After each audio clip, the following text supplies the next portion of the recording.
ఒకసారి ఏది action report ఉంటాయి. ప్రతి మన టీడీఆర్సీ కానీ మన ప్రతి మీటింగ్ లో అఫీషియల్ మీటింగ్ లో మళ్ళీ మీటింగ్ ఫస్ట్ ఏజెంట్ ఇస్తారు. అది వేరు పేరు. ఇప్పుడు ఆయన అడిగినప్పుడు మనం ఇవ్వాల్సిన బాధ్యత ఎత్తుకోలేదు. అమ్మాయి ఇక్కడ కౌన్సిల్ ఎవరేమడిగినా బాధ్యత మీదే, మీరే ఇప్పించాలి, మాకు ఎవరికి సంబంధం లేదు.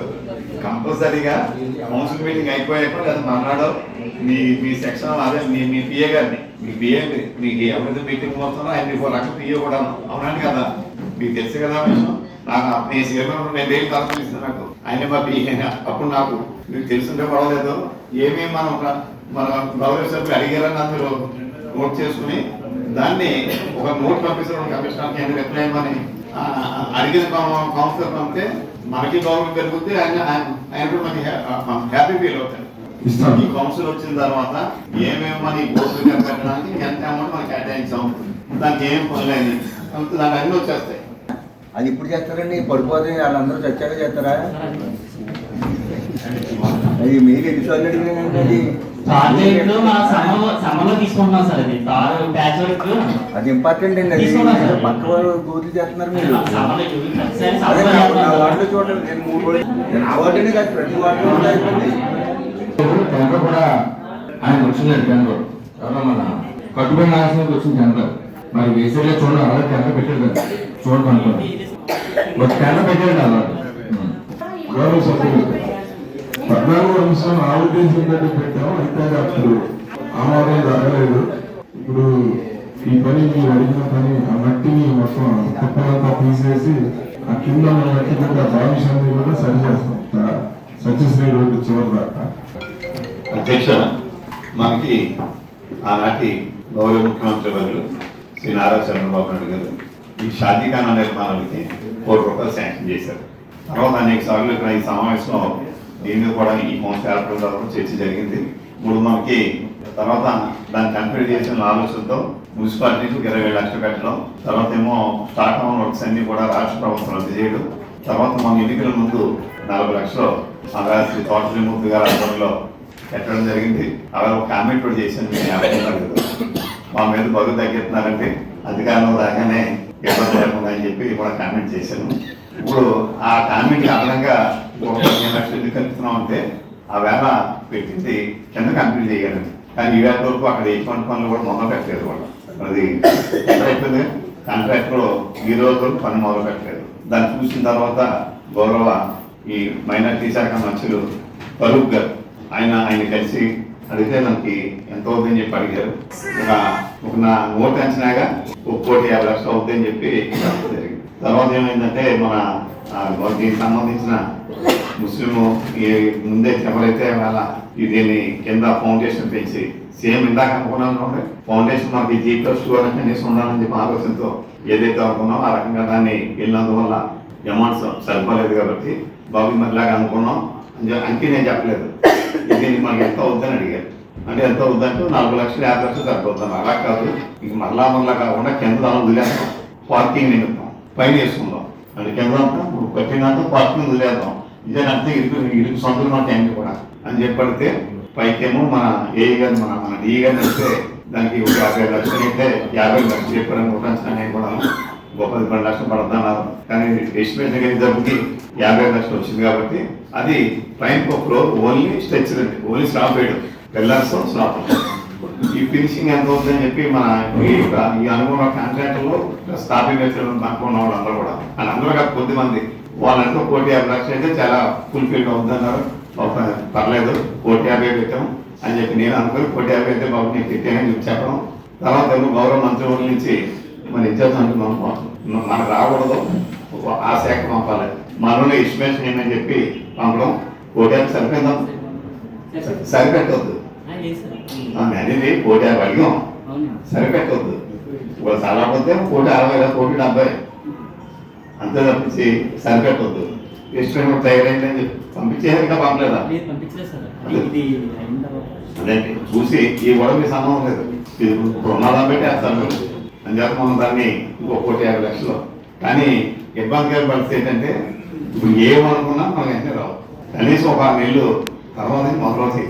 ఏం చేయాలంటే మీ అందరూ తెలుసు మరి మాట్లాడితే మళ్ళీ రాజకీయం ఉంది కాబట్టి ఇవాళ రాష్ట్రంలో మరి ఆర్థికంగా మనం ఇబ్బందులు ఉన్నాం కాబట్టి ఏదైనా మనం ఏప్రిల్ మే తర్వాత మనం స్టార్ట్ అవుతాయి కాబట్టి ఈ లోపు మనం అంతా చేసేస్తే మొత్తం 2 అంతస్తులు కలిపి మనం దాన్ని కంప్లీట్ చేసుకుందాం అన్న ఆలోచనతో దీన్ని నేనే పెట్టించాను.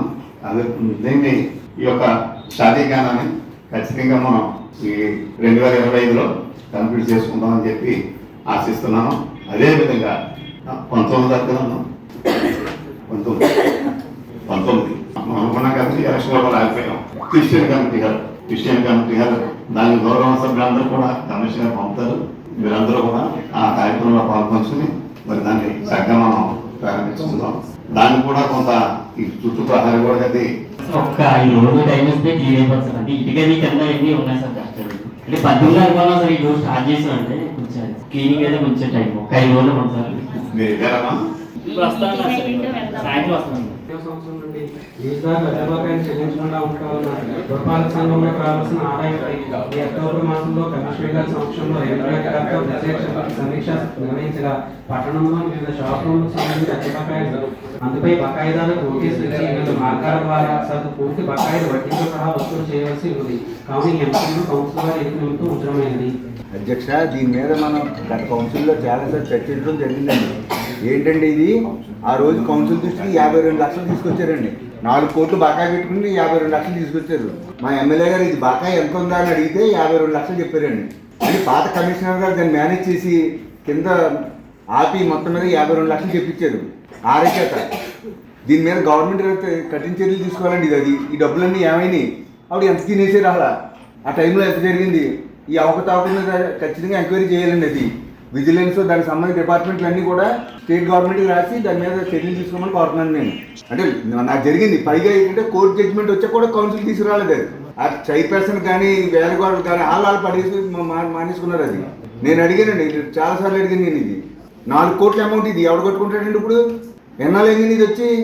నాకు సొంత వ్యవస్థ ఇది ఏమన్నా కౌన్సిల్ దృష్టికి కానీ ఏ డిపార్ట్మెంట్ దృష్టికి కానీ తీసుకురాలేదు. ఇది 52 లక్షలు చెప్పారు ఆ కౌన్సిల్లో. ఇది 4 కోట్లు బకాయి పెట్టుకుని దాని మీద ఇప్పుడు ఎంక్వైరీ చేసి ఎన్ని డిపార్ట్మెంట్లు ఉన్నాయి అన్ని డిపార్ట్మెంట్ల ద్వారానే చేసి గవర్నమెంట్కి రాయండి. ఇది గవర్నమెంట్ ఎంక్వైరీ చేస్తుంది. అది విజిలెన్స్ ఎంతో ఇంకోటి ఏంటో ఏంటండి. ఇప్పుడు 4 కోట్లు అయింది, వడ్డీలతో కలిపి ఎంత అవుతుంది? అది ప్రజల డబ్బులే కదా. అది ఆ టైంలో ఉన్న కమిషనర్ మీద యాక్షన్ పెట్టాలి ముందు. అది ఆయన సొంత జేబు వ్యవస్థలో ఆయన మార్చేస్తున్నాడు. ఆయనకి నచ్చిన వాళ్ళు చేసుకున్నాడు. ఆయన చేస్తుంటే నేను ఆల్రెడీ 2 సార్లు అడిగి దీని మీద ఎంక్వైరీ చేయమని. నేను ఇంక ప్రైవేట్ కేసు వేసుకుంటున్నాను. నేను ఇంకా మీరు చర్యలు తీసుకుంటారా లేదా చెప్పండి, దాని కౌన్సిల్ చెప్పండి. అది ఆ టైంలో ఎవరు బాధ్యత వహించారో. ఇంకోటి ఖాళీ సైట్లు ఉన్నాయి, అడవిలో పెంచేసారు జనం. మీరు ఏ బోర్డులు అక్కడక్కడ మీకు గుర్తున్నా కూడా పెడుతున్నారు. అవి ఎన్ని ఉన్నాయని ఖాళీ సైట్లు అలా ఎన్ని బోర్డులు పెట్టారండి. పావులు అన్నీ ముందు కదంటే అడగడం దాన్ని చర్యలు తీసుకోవాలి. ఎన్నిసార్లు అడిగినా ఏం లేదండి. అది మొద్దు నిద్ర. అది 4 కోట్లు చేసుకుని 4 కోట్లు ఉండి వడ్డీ కాకుండా అని చెప్పి గుర్తించాము. వీటి మీద అన్ని కోర్టులో వేసాము. 14 కేసులు ఆల్రెడీ కోర్టులో ఫైల్ చేయమని ఎంఎస్సీ గారికి పంపించాము. ఇంకో 22 కేసులు ₹1 సార్ ఇప్పుడు కరెక్టే సార్. ఇప్పుడు కోర్టులో వేస్తారో వసూలు చేస్తారో తర్వాత విషయం. ఆ టైంలో ఏం చేశారు? ఆ డిపార్ట్మెంట్ ఉంది కదండి. ఇది సొంత వ్యవస్థ ఏం కాదు కదా. ఆయన సొంతం అండి. ఇది ఏమన్నా మీ సొంత ఆఫీస్ అండి ఇది కాదు కదా. ప్రజల డబ్బులే కదండి. మీ జవాబుదారం ఉండాలి కదండి. కాదండి 4 కోట్లు బాకీని మీరు 52 లక్షలు చెప్పారు అలా చెప్పించడం. ఆయన చెప్పించాడు.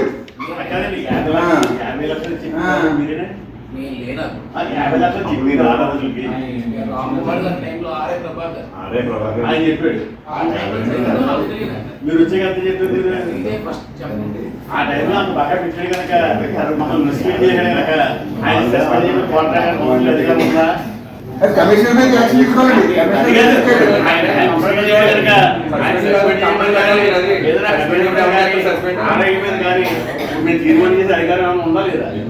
ఎందువల్లండి ఏంటండి నేను ఆల్రెడీ 4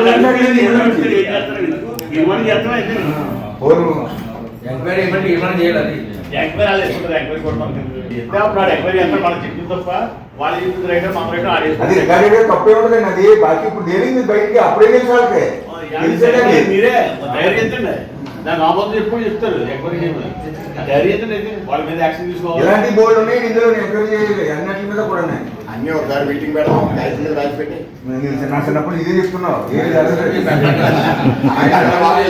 చెప్తేనేంటి ఇంకా ఉన్నాయంటావు, ఒకసారి కూర్చున్నాం. నీకు ఇచ్చిన ఉపయోగం ఉన్నది. అర్జెంట్ సమావేశం ఏర్పాటు ఇది చేసి నీకు జరగండి, ఇది జరిగింది, ఇది స్కామ్, ఇది పెద్ద స్కామ్ ఇది. ఏంటిది, ఎంత అవుద్ది? అప్పటికప్పుడు 2 సంవత్సరాలకి కోటి అవుద్ది. ఆయన అనేది ఏంటంటే అప్పుడు 52 అసలు వడ్డీ కాకుండా అదే వడ్డీ కాకుండా 4 కోట్లు అంటున్నారు. అసలు అప్పుడు 50కే 4 కోట్లు ఎలా పెరిగింది ఇప్పటికి? మరి అది కరెక్టే కదా. ఆ వేళ 52 లక్షలు చెప్తూ నిజమా కాదా? 50, 52, 50 60 మధ్యలో చెప్పారు. 50 దాటి 60 రూపాయలు చెప్పారు. అది ఆయన ఆయన ఆ వేళ చెప్పాడు, ఆయన చెప్తాడు. ఆ వేళ ఎందుకు మభ్య పెట్టారు? దీన్ని మభ్య పెడతాను దీనికి కారణాలు దీని మీద ఏం చేయాలి చెప్పండి. కమిషనర్ గారు దీనికి ఏం చేయాలండి? మేము మాకుండే అధికారం అంటే కౌన్సిల్కి, నాకు కాదు కౌన్సిల్కి చెప్పండి. ఇప్పుడు ఆ సభ్యుడు అడుగుతున్నాడు, అది ఎవరైతే గవర్నమెంట్ డబ్బు ఎందుకు పోవాలి? ఎంక్వైరీ అడగాలి నియమం ఎంక్వైరీ అంటే మా వేళ తప్పుదో పట్టించినందుకు ఎవరైతే ఉన్నారో ఆ వేళ ఈ చెప్పిన వాళ్ళు కానీ ఆర్ఐ కానీ ఆర్ఓ కానీ లేకపోతే కమిషనర్ కానీ ఎవరైతే ఉన్నారో వాళ్ళ మీద ఎంక్వైరీ చేయమని పెట్టించండి, తీర్మానం పెట్టండి, రాసేయండి.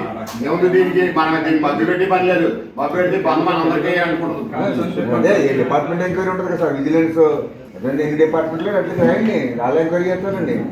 అమ్మ ఇప్పుడు మనకి 2 సంవత్సరాల క్రితం అనుకుంటాను చెప్పింది, నాకు కరెక్ట్గా 52 అంటే ఆయన జ్ఞాపకం లేదు. 60కి లోపే 50కి పైన చెప్పారు అని చెప్ప ఒక 52 అన్నారు, 50 ఆయన చేసుకున్నాం. అలాగే మనం మీ జ్ఞాపకం అయితే నేను అనేక సందర్భాల్లో మనం పాత 3 నెలలు దాటి బకాయిలు తీసుకురావాలి, కౌన్సిల్కి తీసుకురండి అన్నాను, ఇప్పుడు తీసుకురాలేదు. రామ్కుమార్ గారు కమిషనర్ ఎప్పుడు తీసుకురాలేదు. ఇప్పుడు తర్వాత లేదు తీసుకురావట్లేదు కాబట్టి ఆ తీర్మానాన్ని రద్దు చేసి వాడని చెప్పాను నేను, మీ జ్ఞాపకం లేదో కూడా అదే రద్దు చేయలేదు. వాళ్ళ చేత ఉద్దేశపూర్వకంగా కౌన్సిల్ తప్పుడు మాత్రమే పెట్టిన తప్పుడు విషయం చెప్పినందువల్ల అది చిన్న తప్పు. అంటే మామూలుగా అదే పెద్ద తప్పు, కానీ మామూలుగా అదే పెద్ద తప్పు కానీ ఇక్కడ 4 కోట్ల అమౌంట్ అనేది మరి దీన్ని మరి ఎందుకు మరి కంపల్సరీగా ఏమాడితే కోట్లు ఎవరు కళకు తెచ్చింది ఏంటంటే ఇప్పుడు మన 6 వాళ్ళు వచ్చాక అలా కోట్లు ఎప్పుడో తేలిపోయిందని బాబు. ఆయన జాయిన్ అవ్వడానికి వచ్చినప్పుడు నాకు వచ్చి కనపడి ఇదే చెప్పాను నేను, ఏమైనా చాలా స్కామ్ ఉంది మనకి రెవెన్యూ సెక్షన్ లో, మీరు ప్రతిదీ జాగ్రత్త పడండి, లేకపోతే మీరు కొంచెం మంచి వాళ్ళగా అంటున్నారు, మీరు బుక్ అయిపోతారు సుమా అని చెప్పాను అంటారు కదా. మొట్టమొదటిలో చెప్పాను ఆయనకి చాలా స్కామ్ ఉంది, దీన్ని మీరు వచ్చారు కాబట్టి ఇప్పుడు ఎలా ఉంటుంది అమ్మా, ఇవాళ సంతకం పెట్టారు కమిషనర్ గారు ఛార్జీలు తీసుకుని, రేపు పొద్దున బయటకు వస్తుంది. వచ్చినప్పుడు ఆయన కూడా బాధ్యతే, నిర్ణయం ఎందుకు చెప్పలేదంటారు, ఎవరు చూడగలరు ఎవరు తెలుస్తుంది, కానీ యాక్ట్ ఎలా ఉంటుంది. అందుచేత కంపల్సరీగా సంబంధిత అధికారులపై ఏదైతే 3,92,00,000 బాకీ అయ్యే వరకు ఎందుకు దీని మీద చర్య తీసుకోకుండా గాలింపు చేశారో సంబంధిత వ్యక్తులపైన మన చర్య తీసుకోవాలని ఒకటి. మరియు అది ఇక్కడ ఏమవుతుందంటే ఇదే మెయిన్ అవుతుంది.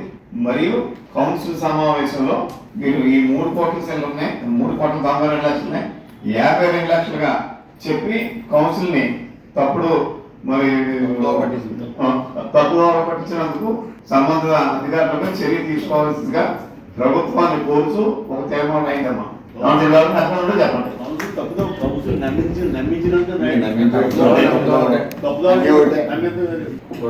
కౌన్సిల్ నమ్మించింది సరే పెడుతుంటే ఆ షాప్ లో వచ్చి మాకు 33% డబ్బులు పెంచండి, లేకపోతే మాకు ఇంకా తగ్గించండి, లేదా అక్కడ రిజిస్ట్రీ వాల్యూ ప్రకారంగా ఏదో పెంచుతాం, మార్కెట్ వాల్యూ రిజిస్ట్రీ వాల్యూ ఇంకోటి 33%. మనం చేద్దాం షాపులు చేసుకుంటున్నారు కదా పాపం, వాళ్ళు కష్టపడుతున్నారు, ఒక వ్యాపారం పోలేదని ఆ షాపులను అలా పెంచుకుని మనం అద్దెకిచ్చుకోవచ్చా అని మీ ద్వారా కమిషనర్ గారిని అడుగుతున్నాం. అంటే మరి అద్దెకిచ్చుకోవచ్చు అని అంటున్నారు. ఉదాహరణ నేనే షాపులు 2 షాపులు పడేసుకుని 2 షాపులు ఇక్కడ 10,000కి 5,000కి రెన్యూలు చేయించుకుని 45,000కి అద్దెకిచ్చుకుంటాం, అలా ఇచ్చుకోవచ్చా? ఎవరైతే పాడుకుంటున్నారో వాళ్ళే ఉండాలా? సబ్లీజ్ ఇవ్వచ్చా? ఇవ్వచ్చంటే ఇంక గొడవలేదు దీంట్లో. ఎందుకంటే మన దగ్గరికి వచ్చి 5,000 అండి దీన్ని పెరగకూడదండి, అదేంటి ఇదండి అని ఇక్కడ మన దగ్గరికే మొన్న లాస్ట్ టైం వచ్చారు. వస్తే ఇంకెందుకు అని చెప్పి మనం మార్కెట్ వాల్యూ కన్నా తక్కువ వేయించి రిజిస్ట్రీ వాల్యూ 10,000 ఉంటే 10,000కి ఇచ్చాం, ఎంత ఉంటే అంత ఇచ్చాం. ఇప్పుడు దాన్ని 45,000 45,000కి అద్దెకిస్తున్నారంటే మన దగ్గరికి వచ్చి మేము వ్యాపారాలు పడిపోతున్నాయని చెప్తున్నారు. ఏంటో నాకు అర్థం లేదు. అంటే ఒకవేళ ఇచ్చుకోవచ్చు అంటే తప్పేం లేదు, మన రూల్లో ఉంటే ఇచ్చుకుంటారు. అది ఒకసారి నాకు ఎప్పుడు నుంచో అనుమానం ఉంటుంది. గంగారావు గారు అడిగిన జ్ఞాపకం వచ్చి ఇప్పుడు అడుగుతున్నాను. గౌరవ సభ్యులు అడిగిన ప్రశ్నకు అటువంటి సబ్లీజ్ అనేది ఎక్కడ లేదు చట్టంలో. దాని మీద రెవెన్యూ అధికారులతో విచారణ చేయించి ఏదైనా షాపు కనుక సబ్లీజ్ ఉన్నట్టు ధృవీకరిస్తే ఆ షాపు లీజ్ రద్దు చేసి మళ్ళీ యాక్షన్